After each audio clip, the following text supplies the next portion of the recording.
You're listening to the Corbett Report.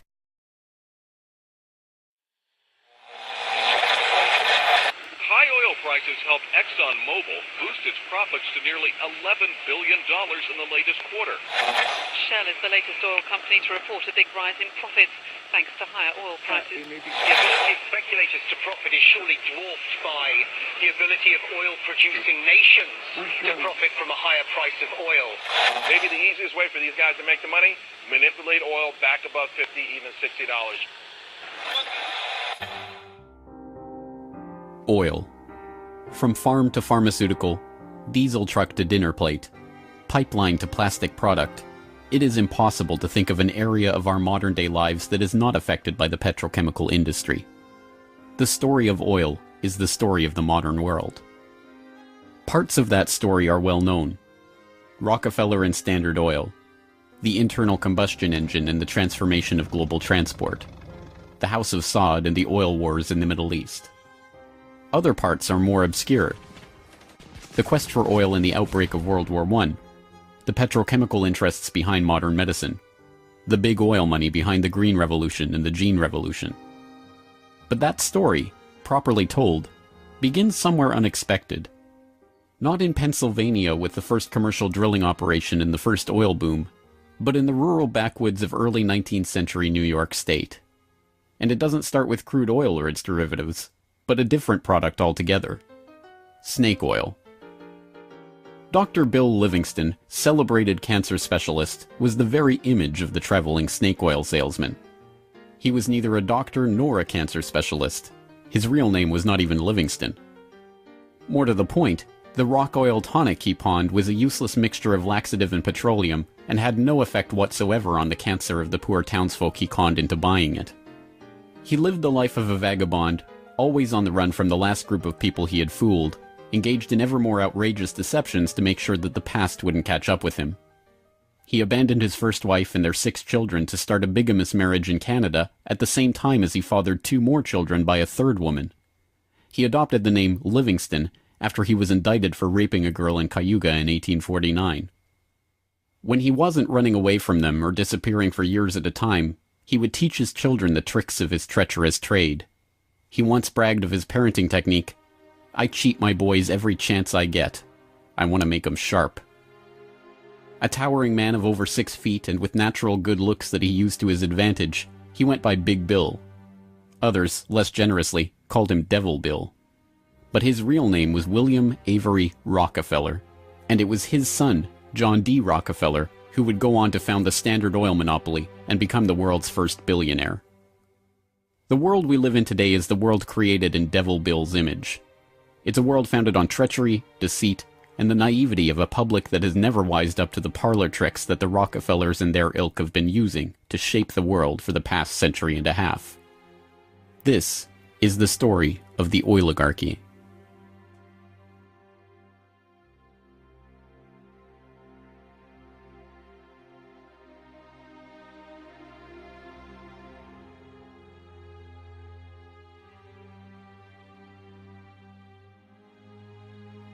Titusville, 1857. A most unlikely man alights from a railway car into the midst of this sleepy western Pennsylvania town on the shores of Oil Creek. Colonel Edwin Drake.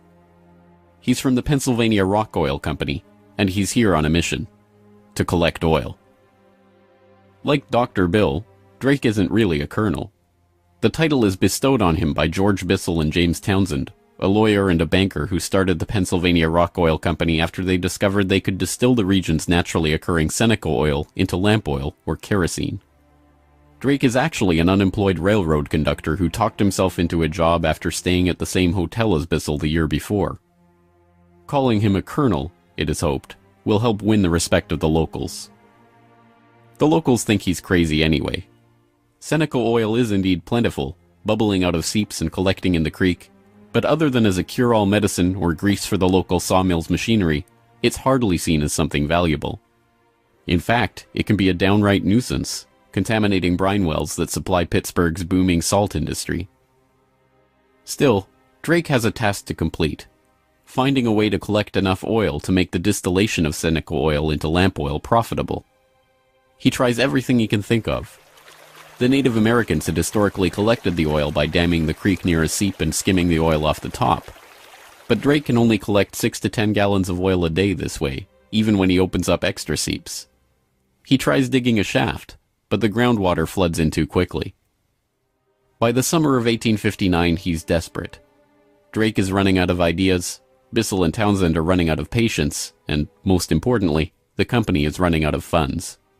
He turns to Uncle Billy Smith, a Pittsburgh blacksmith who had experience drilling brine wells with steam-powered equipment. They get to work drilling down through the shale bedrock to reach the oil. It's maddeningly slow work, with the crude equipment struggling to get through 3 feet of bedrock a day.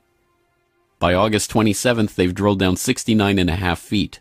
Drake has used the last of his funds, and Bissell and his partners have decided to close up the operation. On August 28th, they strike oil.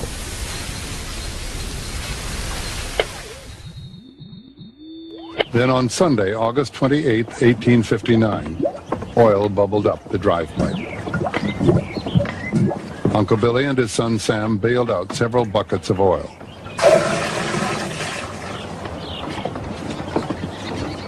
On Monday, the very day that Colonel Drake received his final payment and an order to close down the operation, they hitched the walking beam to a water pump, and the oil began to flow. The first oil was to sell for $40 a barrel. Years later, a local newspaper interviewed Uncle Billy about the day they struck oil. I commenced drilling, and at 4 o'clock I struck the oil. I says to Mr. Drake, "Look there, what do you think of this?" He looked down on the pipe and said, "What's that?" I said, "That is your fortune."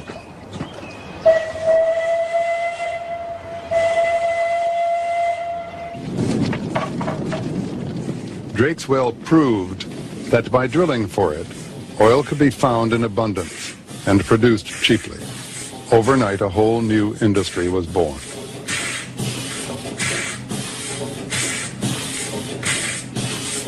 Before long, in millions of homes, farms, and factories around the world, lamps would be lit with kerosene, refined from West Pennsylvania crude. When the word came out that Drake had struck oil, the cry went up throughout the narrow valleys of western Pennsylvania. The crazy Yankee has struck oil, the crazy Yankee has struck oil. And it was the first great boom. It was like a gold rush.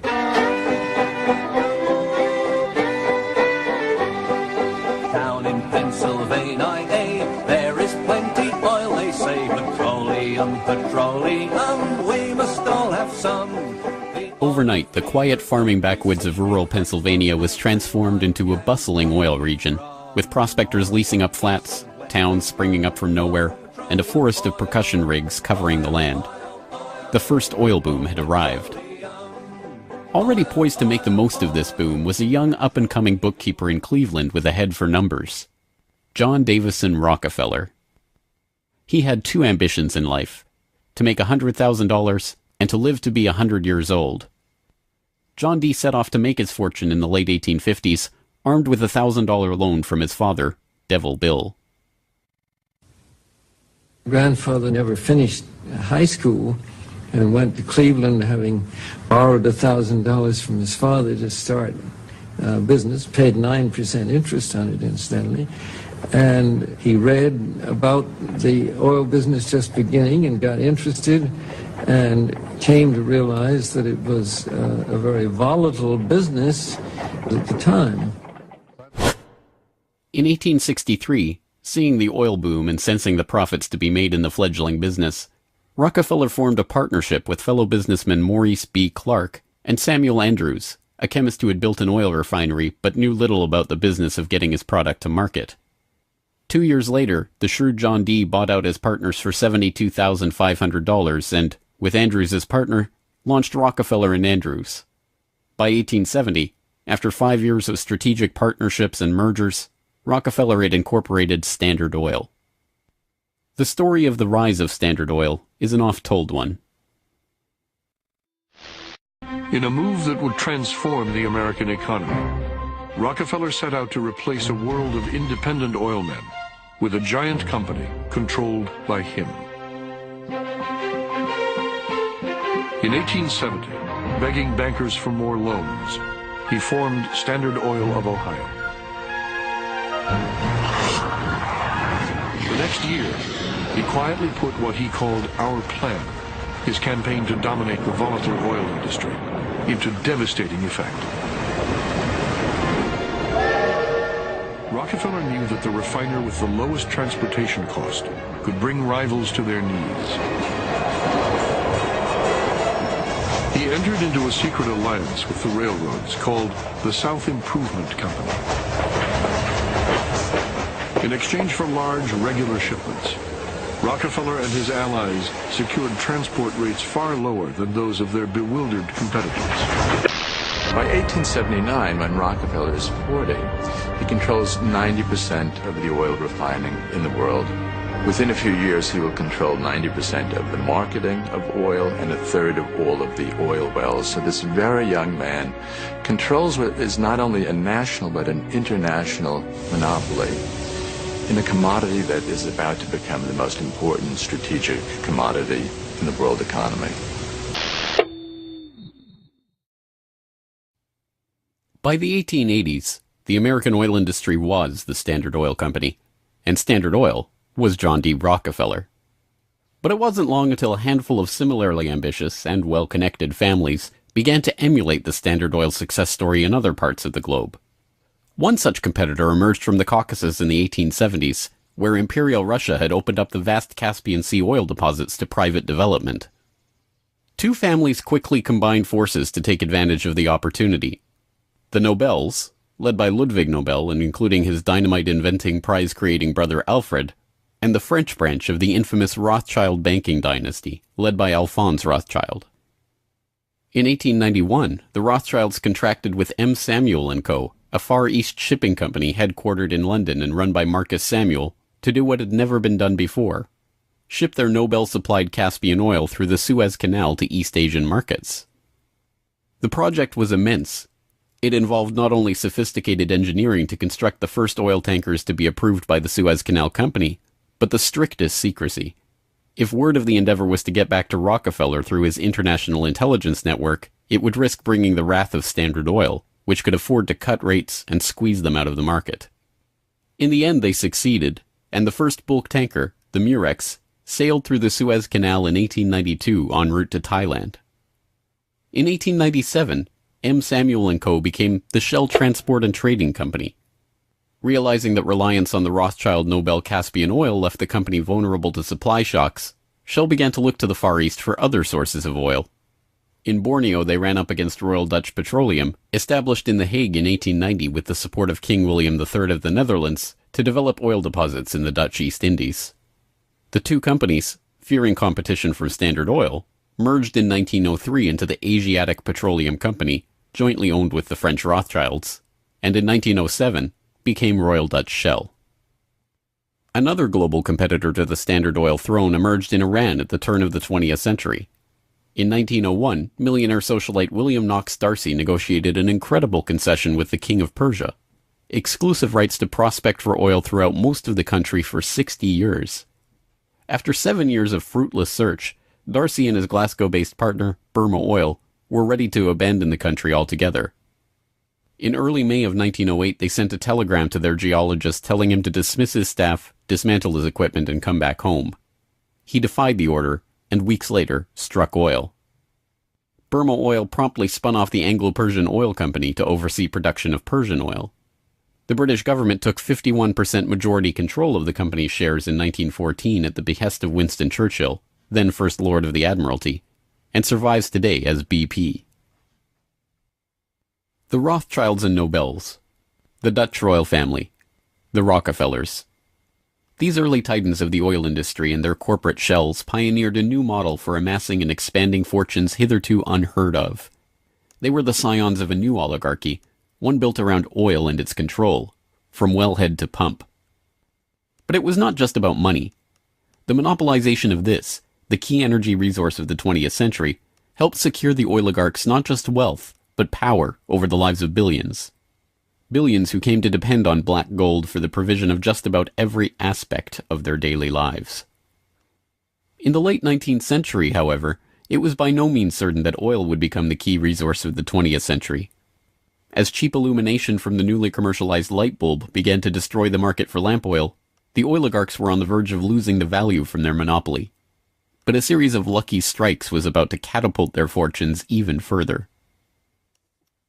The very next year after the commercial introduction of the light bulb, another invention came along to save the oil industry.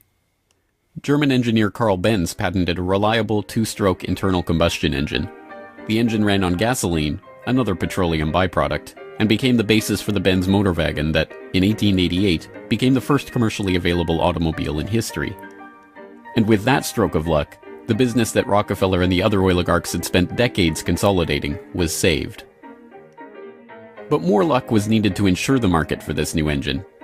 In the early days of the automobile era, it was by no means certain that gas-powered cars would come to dominate the market. Working models of electric vehicles had been around since the 1830s, and the first electric car was built in 1884. By 1897, there was a fleet of all-electric taxis shuttling passengers around London. The world land speed record was set by an electric car in 1898. By the dawn of the 20th century, electric cars accounted for 28% of the automobiles in the United States. The electrics had advantages over the internal combustion engine. They required no gear shifting or hand cranking, and had none of the vibration, smell, or noise associated with gasoline-powered cars.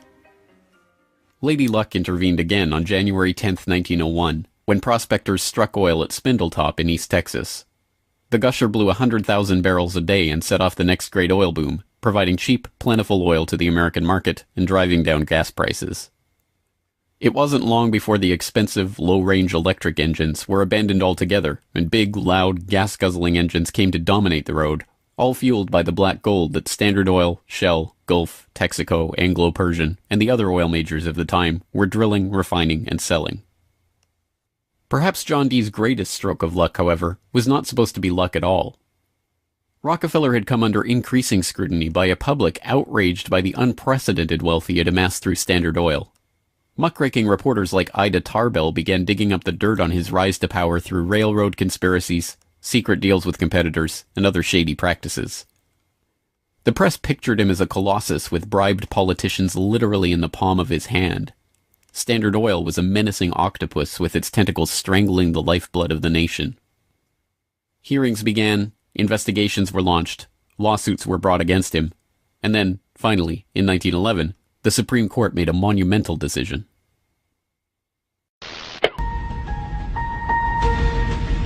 On May 15, 1911, the Supreme Court of the United States declared that Standard Oil was a monopoly in restraint of trade and should be dissolved. Rockefeller heard of the decision while golfing at Kykuit with a priest from the local Catholic Church, Father J.P. Lennon. And Rockefeller reacted with amazing aplomb. He turned to the Catholic priest and said, "Father Lennon, have you some money?" And the priest was very startled by the question and said, "No." And then he said, "Why?" And Rockefeller replied, "Buy Standard Oil." As Rockefeller foresaw, the individual Standard Oil companies were worth more than the single corporation. In the next few years, their shares doubled and tripled in value. By the time the reign of cash was over, Rockefeller had the greatest personal fortune in history, nearly 2% of the American economy. And it was really losing the antitrust case that converted John D. Rockefeller into history's first billionaire. So that Standard Oil was punished in the federal antitrust case, but John D. Rockefeller Sr. most assuredly was not. To the amazement of the world, Rockefeller's punishment had in fact been his reward. Rather than being taken down a peg, the splitting up of the Standard Oil monopoly had launched him as the world's only acknowledged billionaire at a time when the average annual income in America was $520. Rockefeller's story was perfectly mirrored by the story of Colonel Edwin Drake. Having struck oil in Titusville and given rise to a billion-dollar global industry, Drake had not had the foresight to patent his drilling technique or even to buy up the land around his own well. He ended up in poverty, relying on an annuity from the state of Pennsylvania to scrape together a living, and dying in 1880. For the oligarchy, the lesson of the rise of Rockefeller was obvious. The more ruthlessly that monopoly was pursued, the tighter that control was grasped, the greater the lust for power and money, the greater the reward would be in the end. From now on, no invention would derail the oil majors from their quest for total control. No competition would be tolerated. No threat to the oligarchs would be allowed to rise.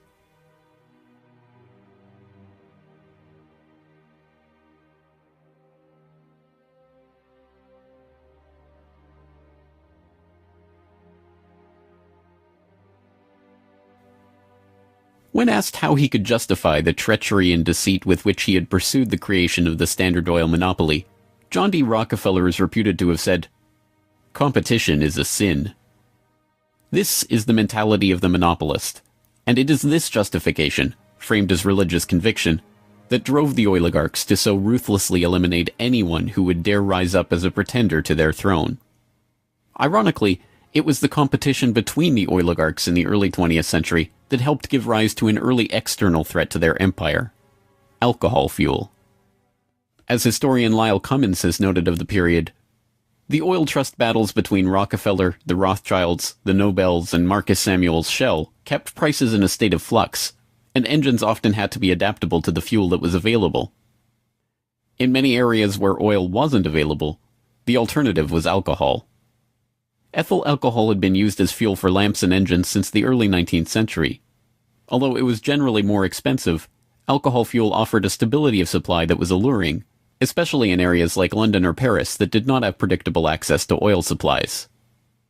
Alcohol has a lower heat value, or BTU, than gasoline, but a series of tests by the U.S. Geological Survey and the U.S. Navy in 1907 and 1908 proved that the higher compression ratio of alcohol engines could perfectly offset the lower heat value, thus making alcohol and gasoline engines fuel economy equivalent.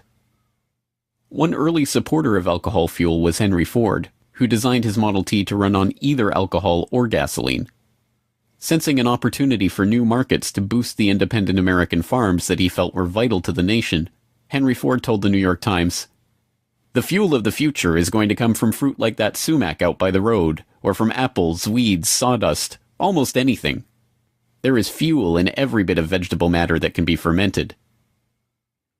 Farmers, looking to capitalize on this, lobbied for the repeal of a $2.08 per gallon alcohol tax that had been imposed to help pay for the Civil War. They were aided by those who saw fuel alcohol as a way to break the oligarchs' monopoly. In support of a bill to repeal the alcohol tax, President Teddy Roosevelt told the U.S. Congress in 1906, "The Standard Oil Company has, largely by unfair or unlawful methods, crushed out home competition. It is highly desirable that an element of competition should be introduced by the passage of some such law as that which has already passed the House, putting alcohol used in the arts and manufactures upon the free list." The alcohol tax was repealed in 1906, and for a time corn ethanol at 14 cents a gallon was cheaper than gasoline at 22 cents a gallon. The promise of cheap, unpatentable, unmonopolizable fuel production open to anyone with raw vegetable matter and a still, swept the nation. But cheap, plentiful fuel that can be grown and produced locally and independently is not what the oligarchs had in mind. A 1909 USGS report comparing gas and alcohol engines had noted that a significant point in alcohol fuel's favor was that there were fewer restrictions on alcohol engines. For the oligarchs, the answer was simple: find a way to place greater restrictions on alcohol engines. Thankfully for them, the answer to their problem was already gaining popular support. In the 19th century, America had a drinking problem.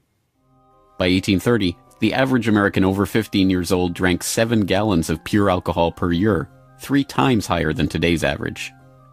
This led to the first anti-alcohol movements in the 1830s and 1840s, and the formation of the Prohibition Party in 1869, and the Women's Christian Temperance Union in the 1870s. The movement enjoyed widespread and growing support, but had few political successes.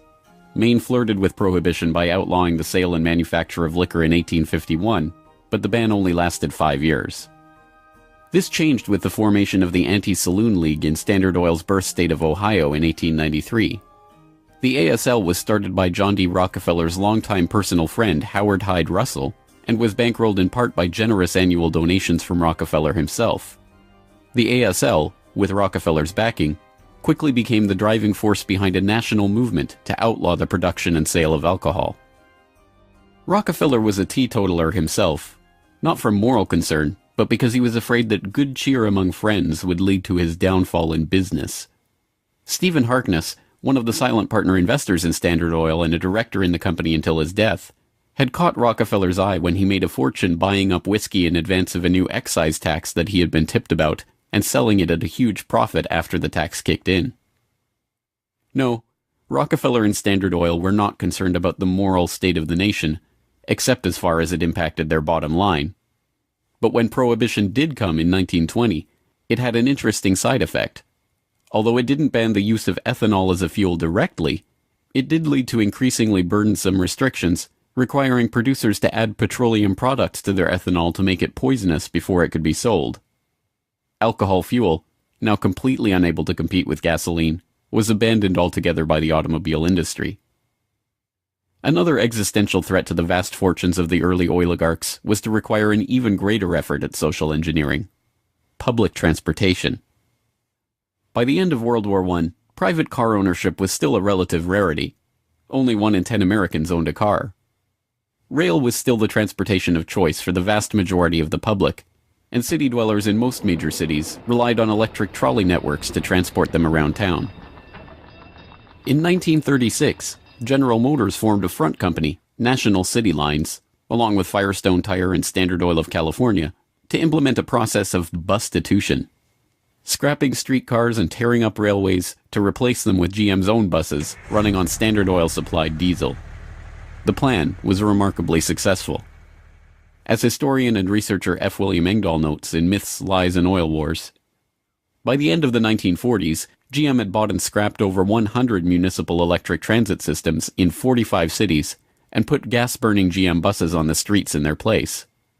By 1955, almost 90% of the electric streetcar lines in the United States had been ripped out or otherwise eliminated.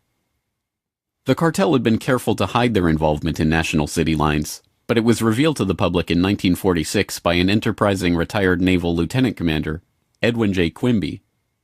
He wrote a manifesto exposing what he called a careful, deliberately planned campaign to swindle you out of your most important and valuable public utilities, your electric railway system. He uncovered the oligarchs' stock ownership of National City Lines and its subsidiaries, and detailed how they had step-by-step bought up and destroyed the public transportation lines in Baltimore, Los Angeles, St. Louis, and other major urban centers. Quimby's warning caught the attention of federal prosecutors, and in 1947, National City Lines was indicted for conspiring to form a transportation monopoly and conspiring to monopolize sales of buses and supplies. In 1949, GM, Firestone, Standard Oil of California, and their officers and corporate associates were convicted on the second count of conspiracy. The punishment for buying up and dismantling America's public transportation infrastructure? A $5,000 fine. H.C. Grossman, who had been the director of Pacific City Lines when it oversaw the scrapping of Los Angeles' $100 million Pacific Electric system, was fined exactly $1. Unsurprisingly, GM and its associates did not remain in the doghouse for long. In 1953, President Eisenhower appointed Charles Wilson, then the president of General Motors, as Secretary of Defense. Wilson, with Francis DuPont of the Rockefeller-connected DuPont family as chief administrator of federal highways, oversaw one of the largest public works projects in American history, the creation of the interstate highway system. With a war-era excise tax on train tickets still in place, and federally funded highways and airports providing cheaper alternatives, rail travel declined a startling 84% between 1945 and 1964. This social engineering paid off well for Standard Oil and its growing list of petrochemical associates. In the 2.5 decades after the outbreak of World War II, vehicle production in Detroit almost tripled, from 4.5 million cars a year in 1940 to over 11 million in 1965. As a result, sales of refined gasoline over the same period rose 300%. But Rockefeller was not the only oligarch working to crush all opposition to his monopoly. Across the pond, the European oligarchs were working to protect their own oil investments from upstart competitors. In 1889, a consortium of German investors led by Siemens Deutsche Bank obtained a concession from the Turkish government for extension of a railway line connecting Berlin to Basra on the Persian Gulf via Baghdad in what was then part of the Ottoman Empire. The Berlin-Baghdad railway concession was for 99 years and came with mineral rights for 20 kilometers on either side of the line. An especially lucrative deal since the rail cut right through the heart of the still untapped Mesopotamian oil region south of Mosul along the Tigris River. For the powers behind the British Empire, concerned with the military rise of Germany, this deal was unacceptable. Well, Germany, in the end of the 19th century, was looking for outlets for its exports, its industrial exports, as the German economy was growing like China is growing in the last 30 years. And they decided that Turkey would be an ideal strategic trade partner for Germany. And Georg von Siemens, one of the directors of Deutsche Bank, came up with a strategy to extend a railway from Berlin all the way down to Baghdad, which was then part of the Ottoman Empire, Baghdad in Iraq today, near the Persian Gulf.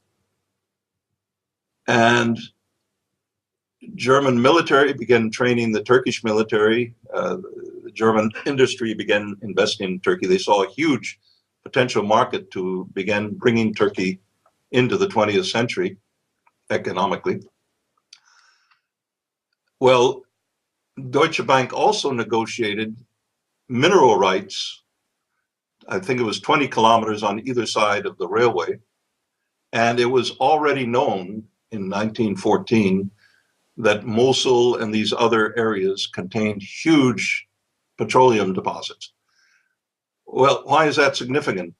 At the end of the century, 19th century, Jack Fisher, the Lord of the Admiralty and the head of the Royal Navy, advocated the conversion of the British Navy from coal-fired to oil-fired, that it would have a qualitative strategic improvement in their every aspect of warship design. And since Britain didn't know that they had any oil back then, they went to Persia and swindled the Shah at that time out of oil rights in Persia. They went to Kuwait and backed a coup d'etat of the Al-Sabah family to be a British pawn. And they literally wrote a contract with him that nothing that Kuwait does with the outside world will be done without approval of the British governor. And Kuwait was known to have oil and lying right on the Persian Gulf. Well, the British looked at this railway plan of the Germans going right down to Baghdad and said, my God, you can put soldiers on rail cars and bring them down and threaten the oil lifeline of the British Navy. This is a strategic move by the Germans. It also would make Germany independent of the British control of the seas.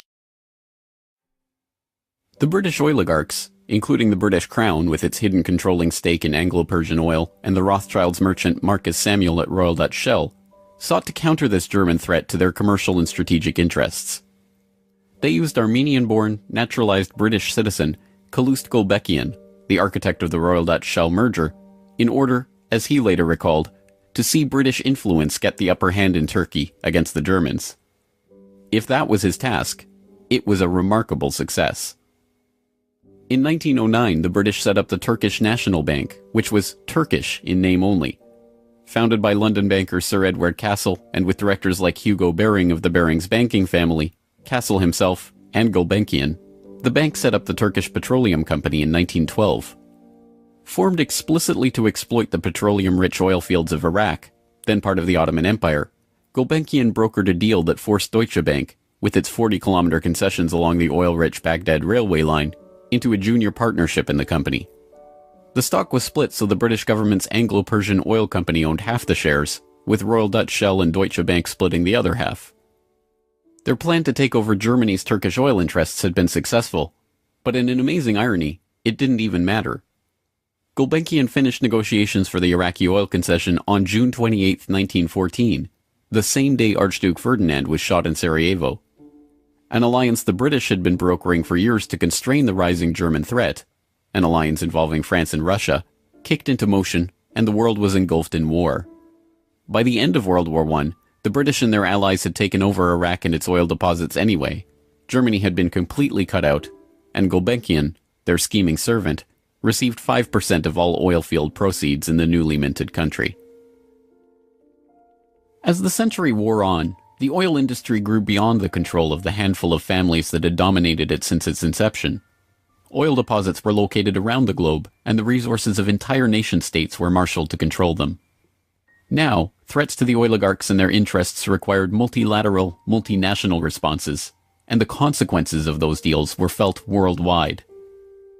The story of the oil shock of 1973, as it has been delivered to us by the history books, is well known.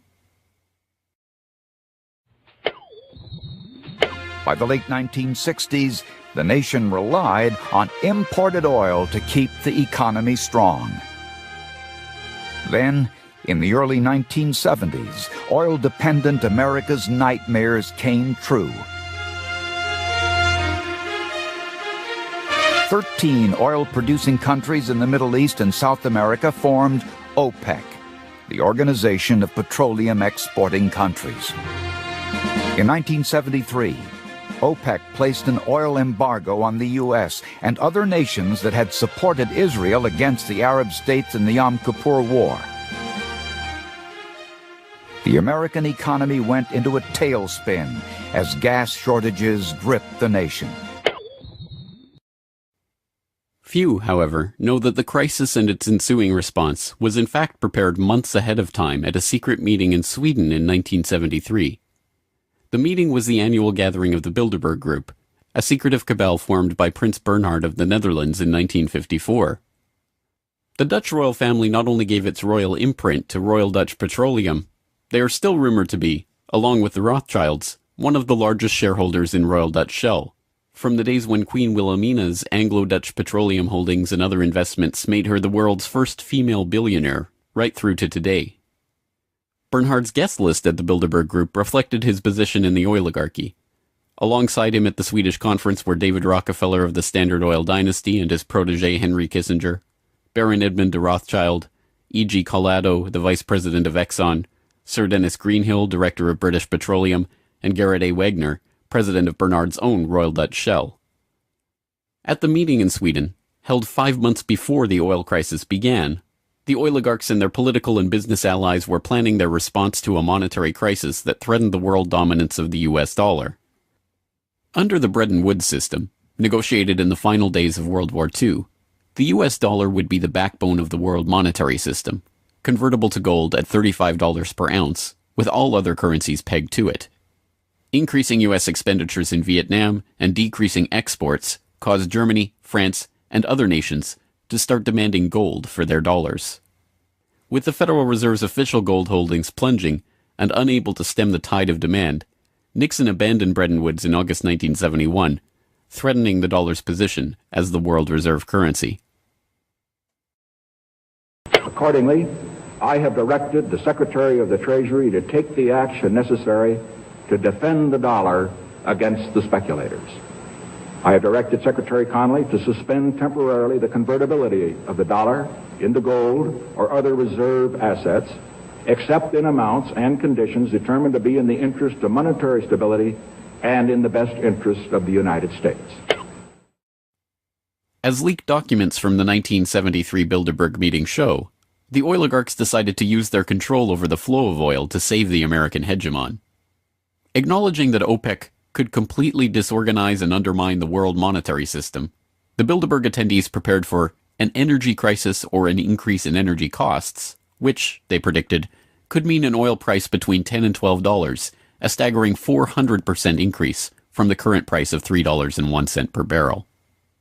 5 months later, Bilderberg attendee and Rockefeller protege Henry Kissinger, acting as Nixon's Secretary of State, engineered the Yom Kippur War and provoked OPEC's response, an oil embargo of the US and other nations that had supported Israel. On October 16, 1973, OPEC raised oil prices by 70%. At their December meeting, the Shah of Iran demanded and received a further raise to $11.65 a barrel, or 400% of oil's pre-crisis price. When asked by Saudi King Faisal's personal emissary why he had demanded such a bold price increase, he replied, Tell your king, if he wants the answer to this question, he should go to Washington and ask Henry Kissinger. In the second move of the operation, Kissinger helped negotiate a deal with Saudi Arabia. In exchange for U.S. arms and military protection, the Saudis would price all their future oil sales in dollars and recycle those dollars through treasury purchases via Wall Street banks. The deal was a bonanza for the oligarchs. Not only did they get to pass the price increases on to the consumers, but they benefited from the huge flows of money into their own banks. The Shah of Iran parked the National Iranian Oil Company's revenues in Rockefeller's own Chase Bank, revenues that reached $14 billion per year in the wake of the oil crisis. With the creation of this new system, the petrodollar, the oligarchs had reached unprecedented levels of control over the economy. Not only that, they had backed the world monetary system with their commodity, oil, and brought potential competition from upstart producer nations under their control all in one step. But for the insatiable appetites of these monopolist titans, mere control over the world's monetary system was not enough.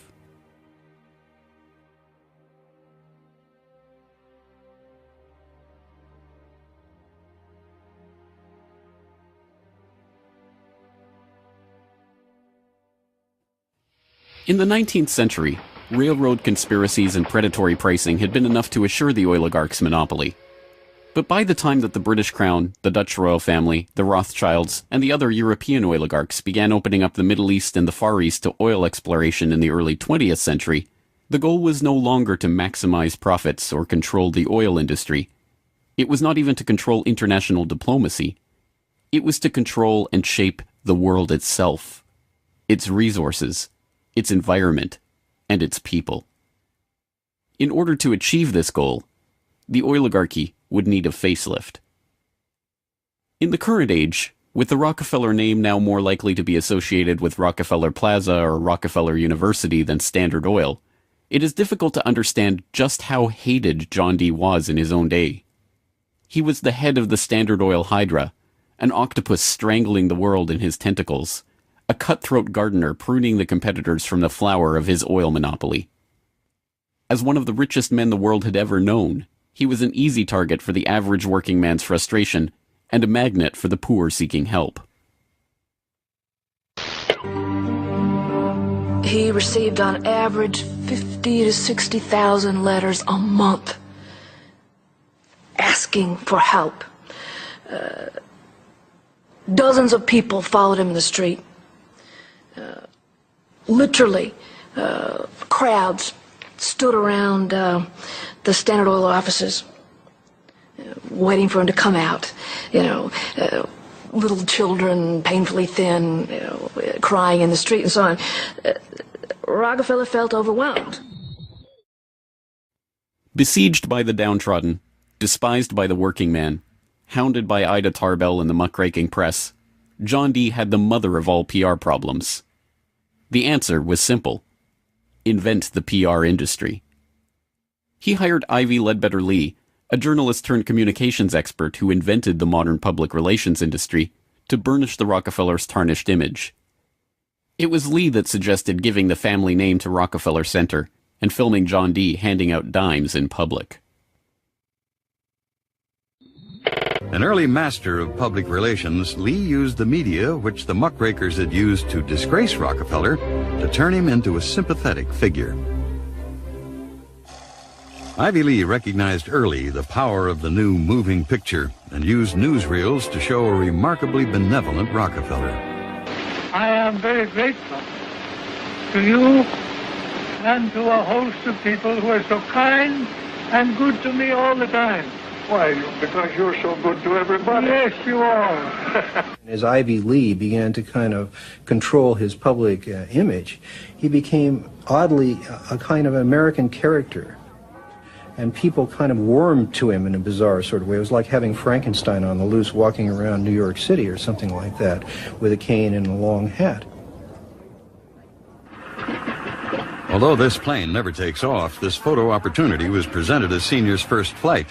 Perhaps Ivy Lee's most brilliant public relations move was the casting of Rockefeller as the man who gave out dimes. Don't you give a dime, Mr. Rockefeller?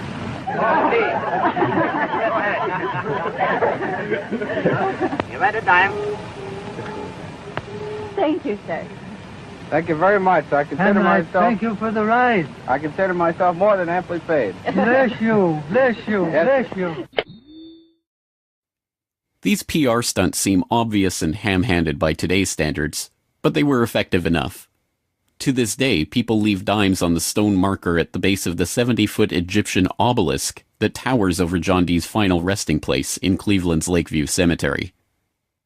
But it was not stage-managed photo opportunities like these that transformed Rockefeller into a public hero. In order to win the public over, he was going to have to give them what they wanted. And what they wanted wasn't difficult to understand. Money. But just as his father, Devil Bill, had taught him to do in all his business dealings, Rockefeller made sure to get the better end of the bargain. He would donate his great wealth to the creation of public institutions, but those institutions would be used to bend society to his will. As every would-be ruler throughout history has realized, society has to be transformed from the ground up. Americans in the 19th century still prized education and intellectual pursuits, with the 1840 census finding unsurprisingly that the United States, a nation that had been mobilized by tracts like Thomas Paine's remarkably popular Common Sense, was a nation of readers, with a remarkable 93% to 100% literacy rate.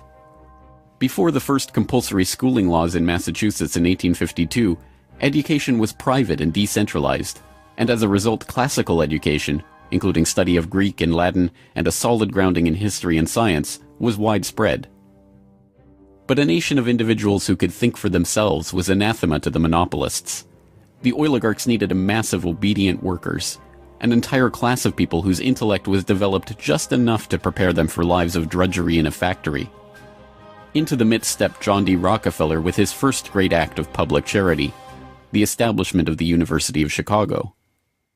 He was aided in this task by Frederick Taylor Gates, a Baptist minister that Rockefeller befriended in 1889 and who would go on to be John Dee's most trusted philanthropic advisor. Gates would go on to write a short tract, The Country School of Tomorrow, that laid out the Rockefeller plan for education.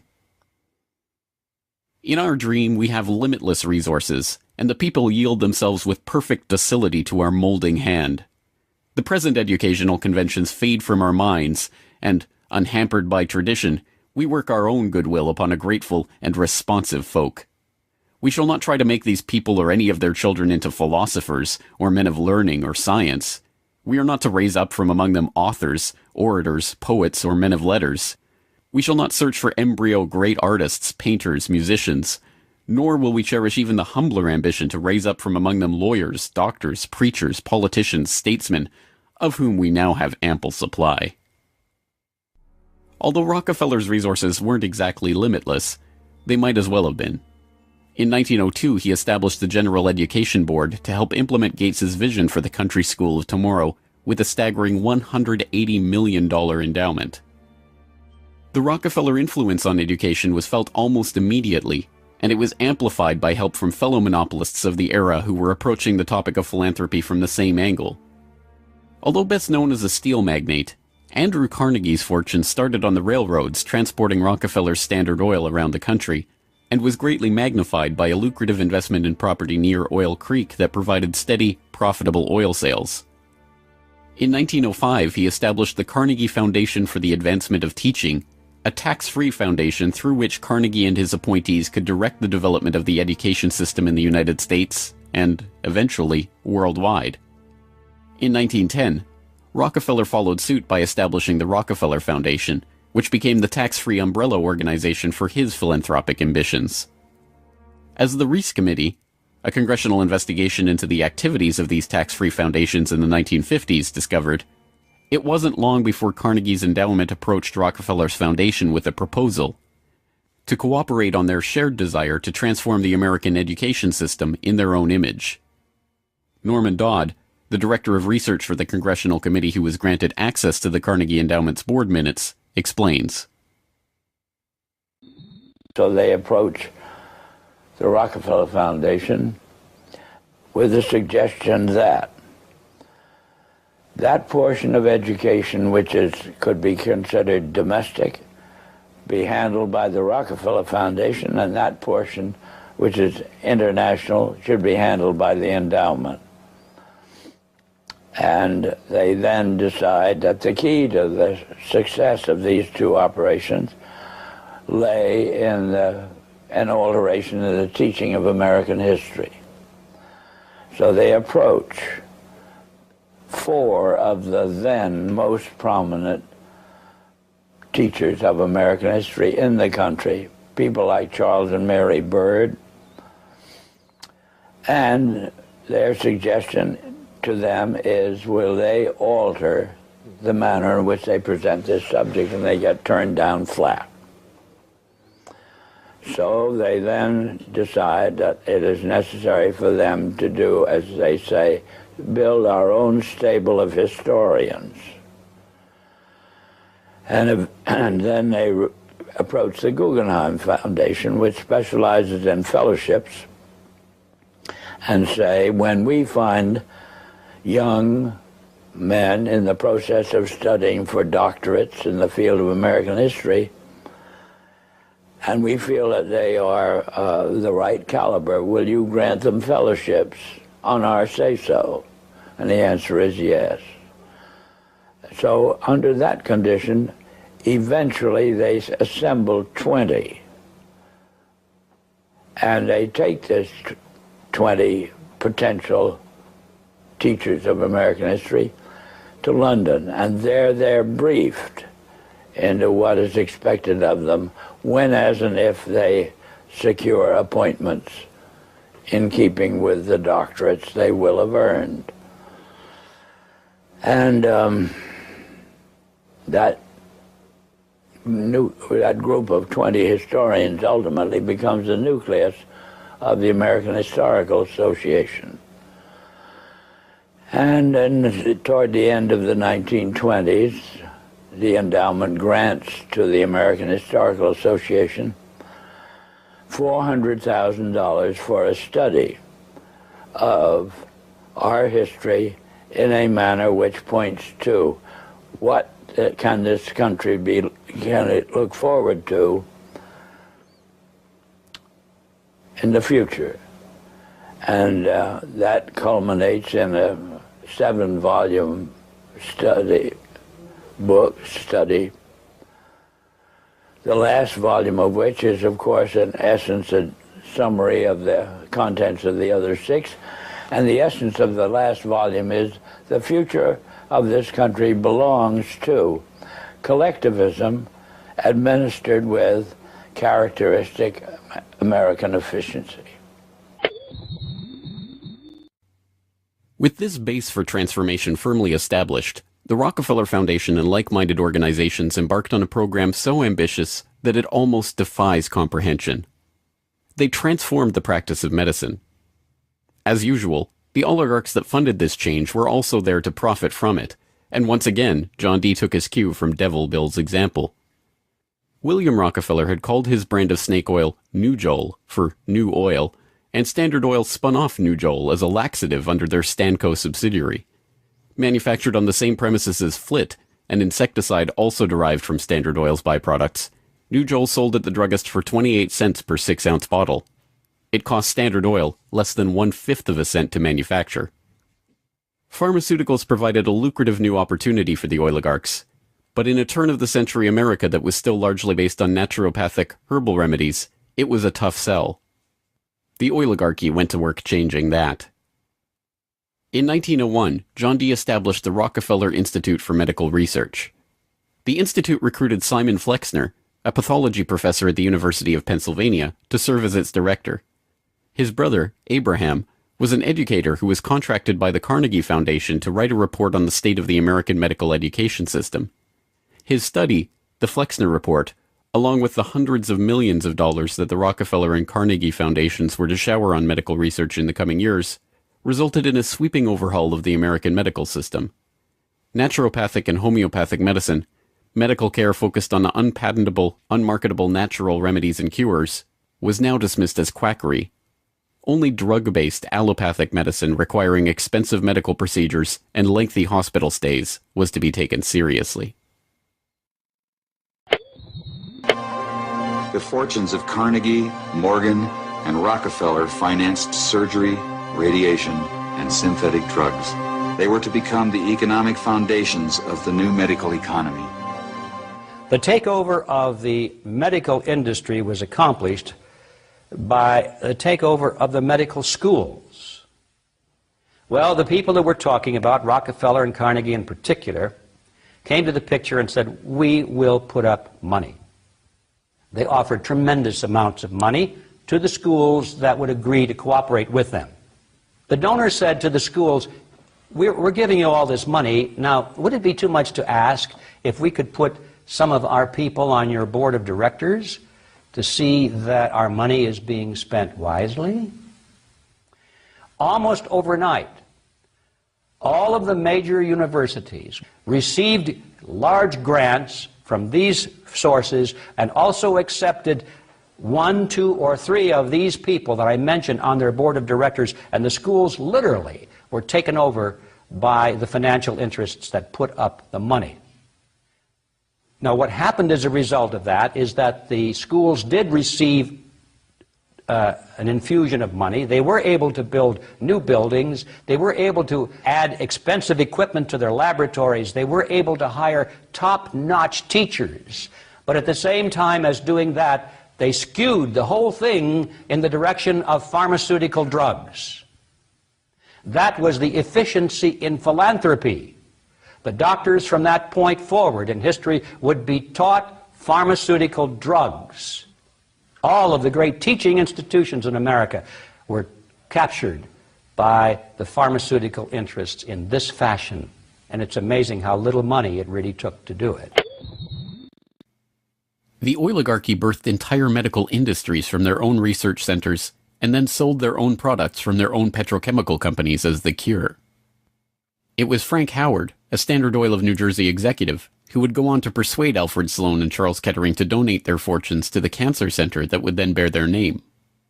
As director of research at Sloan Kettering, Howard appointed Cornelius Rhodes, a Rockefeller Institute pathologist, to develop his wartime research on mustard gas for the U.S. Army into a new cancer therapy.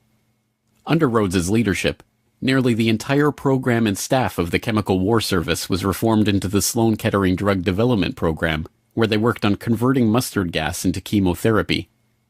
And once again, the Rockefellers' own snake oil was being sold as a cancer cure-all. The oligarchs' interest in the burgeoning pharmaceutical industry converged in companies like IG Farben, a drug and chemical cartel formed in Germany in the early 20th century.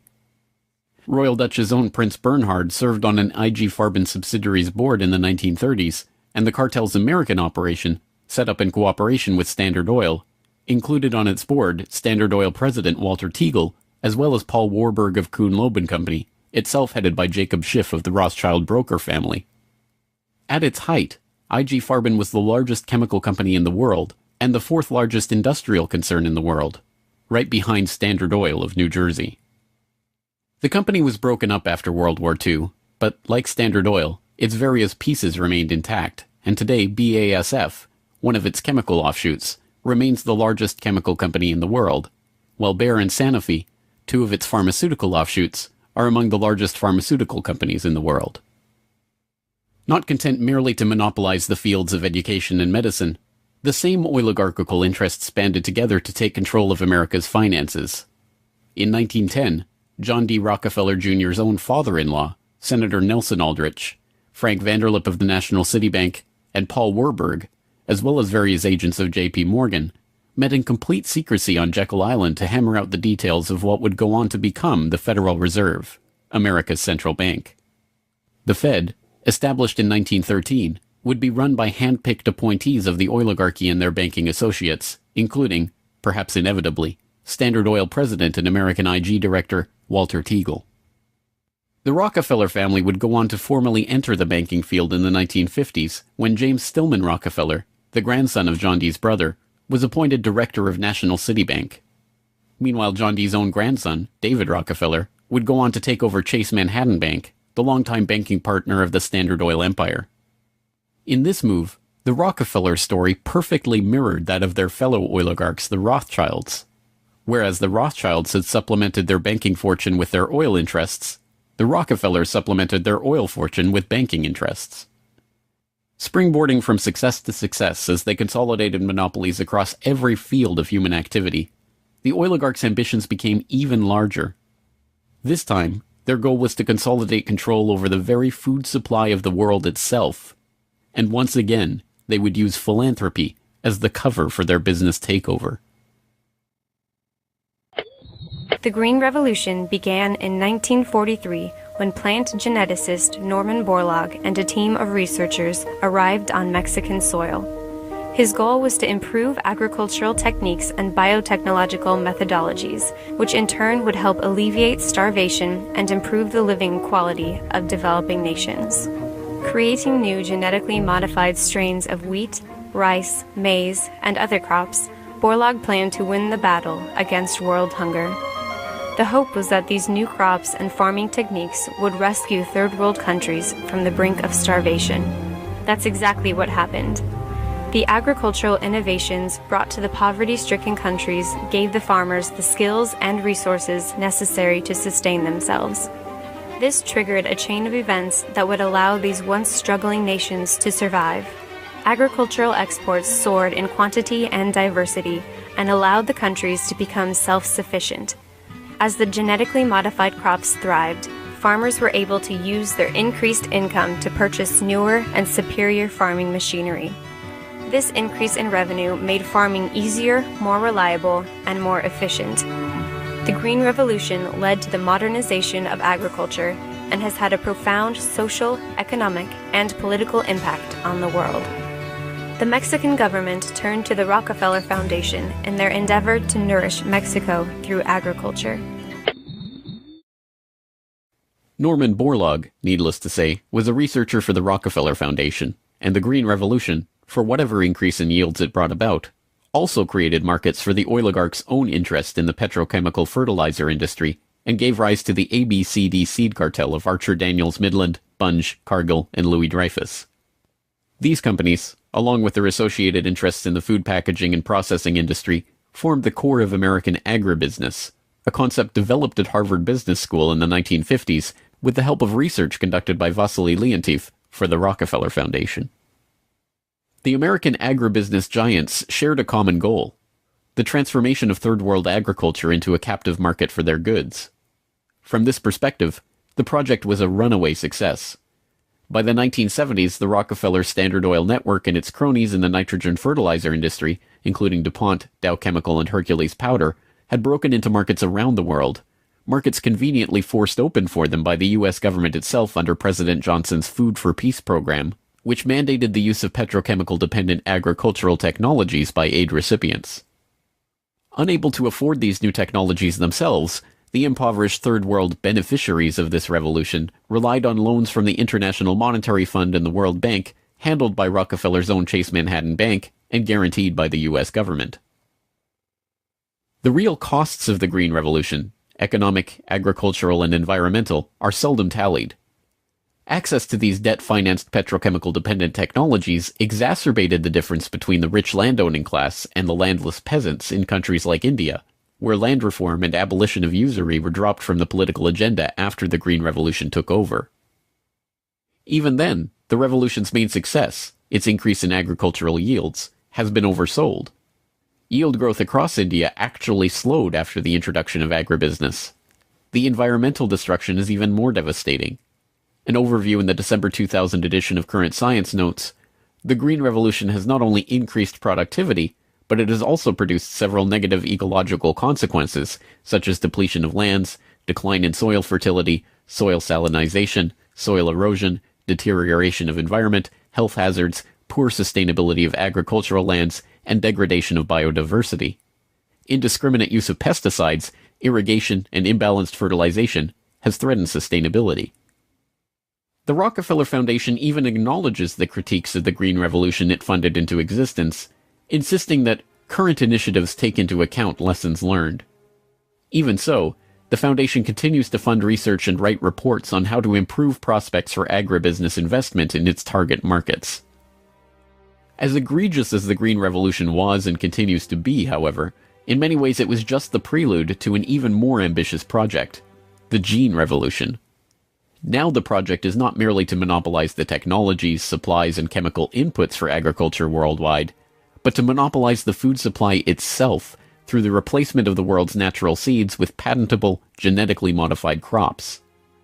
The players involved in this gene revolution are almost identical to the players in the green revolution, with IG Farben offshoots, Bayer Crop Science and BASF Plant Science, mingling with traditional oligarch associate companies like Dow AgroScience, DuPont Biotechnology, and, of course, Monsanto, all funded by the Rockefeller Foundation and fellow philanthropists at the Ford Foundation, the Bill and Melinda Gates Foundation, and like-minded organizations. The convergence of corporate, philanthropic, governmental, and intergovernmental interests in promoting GM crops around the world can be seen in the bewildering array of research institutes, industry associations, and consultative groups devoted to the case. The Rockefeller-funded International Rice Research Institute, the Rockefeller-Monsanto USAID brainchild International Service for the Acquisition of Agribiotech Applications, the Rockefeller-Ford World Bank-created Consultative Group of International Agricultural Research, and dozens of other bland, benign-sounding organizations research and promote GM crops in target markets around the globe, with the profits ending up in the oligarchs' coffers. A representative example of this story is the agribusiness neocolonization of Argentina, where Monsanto ran an elaborate bait-and-switch to get the country hooked on its genetically modified Roundup-ready soybeans before demanding royalties on the crops that were by then already growing. DuPont then took over, magnanimously beginning a Protein for Life program to foist their own GM soybeans on the country's poor. The same scene has played itself out in country after country, where cartel-developed GM crops are foisted on emerging economies through food aid, usually during times of famine when those countries are especially vulnerable. Only a handful of countries like Zambia or Angola have outright rejected this GMO takeover of their food supply, generously subsidized by the US government to the benefit of the agribusiness cartel.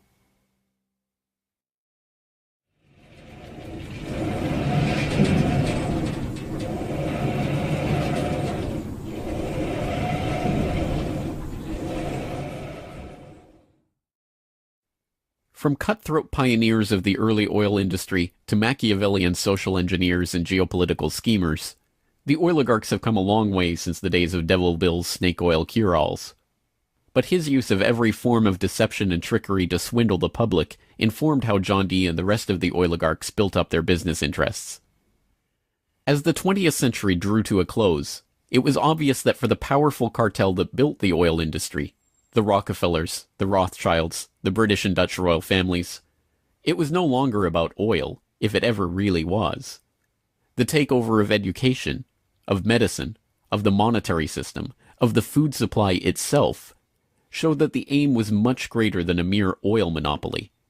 It was the quest to monopolize all aspects of life, to erect the perfect system of control over every aspect of society, every sector from which any threat of competition to their power could emerge.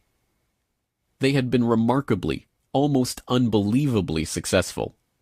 From oil well to gas pump, farm to fork, hospital to pharmaceutical, drill rig to dollar bill, there was almost no aspect of society that was not under their control. But the oligarchs are not done yet. Their next project, launched in the late 20th century, is almost too ambitious to be comprehended. It is not about oil. It is not about money. It is about the monopolization of life itself. They have spent decades preparing the path for this takeover and marshaled their mind-boggling resources in service of the task. And the vast majority of the world's population, still playing the shell game that the oligarchs perfected and abandoned long ago, are about to fall right into their hands, yet again. Ladies and gentlemen, the battle against climate change is surely the most defining and pivotal challenge of our times. Even in a world full of daunting perils and crises, it is hard to imagine anything that poses a greater challenge and opportunity for humanity. The negative impact of population growth on all of our planetary ecosystems is becoming appallingly evident. The science is unequivocally true, and that there is a price to carbon in their future. What do you see as the biggest challenges in conservation? The growing human population. Because if where we are, there's nothing else.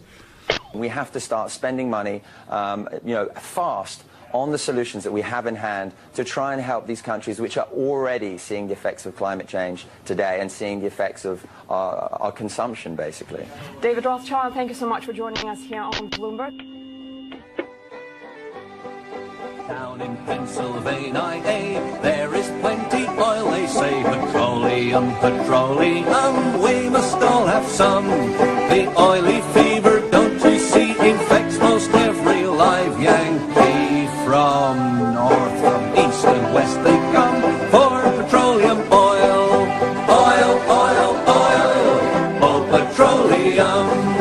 Oil, oil, oil, petroleum.